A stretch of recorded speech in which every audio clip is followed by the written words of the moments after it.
Ayun, welcome back to my page, Guillermo. So, dahil boring tayo, wala tayong magawa. May kunting katanungan tayo dito sa ating mga kasama. Ayan, busy si ano. Busy oh. Ayun. Wait! Busy ka ba? Hindi? Hindi ka busy? Meron lang akong tanong sa'yo. Ayan.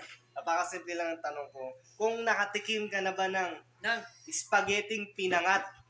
lo, pinangat. Oo, spaghetti. Pwede ba yun? Every year meron yun. Kaya, At alam ko lahat ng Pinoy nakatikim na ng spaghetting pinangat. ang pala sa spaghetti, pwede Italian, pwede Filipino style. Iba-iba kasi yung luto, syempre.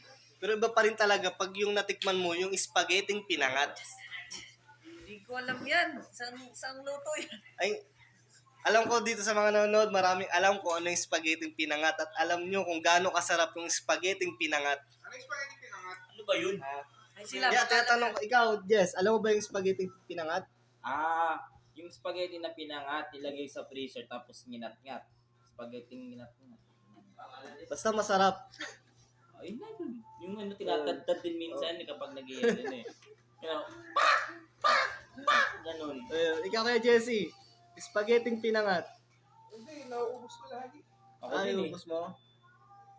Hindi, lalo na ngayon, sa akin kasi magbe-birthday kasi ako. So may spaghetti kami. Nakatikim ka na ng spaghetting pinangat. Hindi. Hindi. Ano ba yun? Hindi rin. Ikaw, Boss Johnny, nakatikim ka na ba? Spaghetting pinangat. Masarap yun, di ba? Oo, masarap yun, di ba?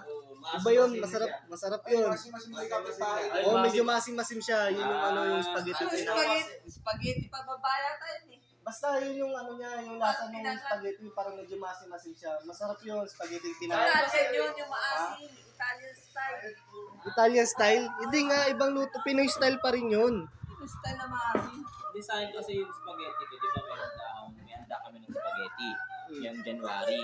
And then yung last year kasi naganda mo for New Year. Sa akin kasi darating yung birthday ko. So ilang init yung yung spaghetti ko. Siguro mga 14 na araw. Oo. So, 14. Pero yung spaghetting pinangat, ayun na nga yun, spaghetti, asim na siya eh. So kada init mo, umaasim siya ng umaasim, at least hindi na binibigay ng kapitbahay. Iniinit mo na lang ng ininit hanggang hanggang sa birthday mo. Hindi umaasim na. alam mo na, spaghetti. Pinangatorsing init. Oh, di ba? Kaya Oh, pala di ba? pinangat. 14 days. Yun ang masarap. Oo. Spaghetting pinangat. Pinangatorsing. O ikaw, pinakamatagal ng araw ng spaghetti ng stock. Ako kasi lagi tiga-ubos sa spaghetti sa Ubus amin. talaga, walang natitira. Oo.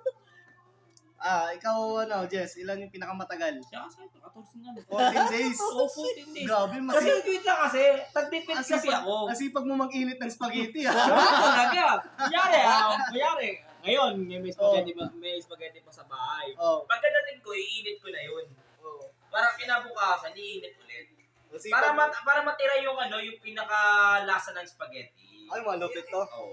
Yung spaghetti sa nito, akin- tuyo na yung Yung sa akin sauce. kasi parang 1 week lang eh. 1 week Oo, 1 week lang. kasi December, Noche Buena. Oo. So after mag New Year, paubos na yun. Paubos. O, 1 week lang yun. Tapos siyempre, New Year, may handa ulit yan. O, isang linggo na naman yun.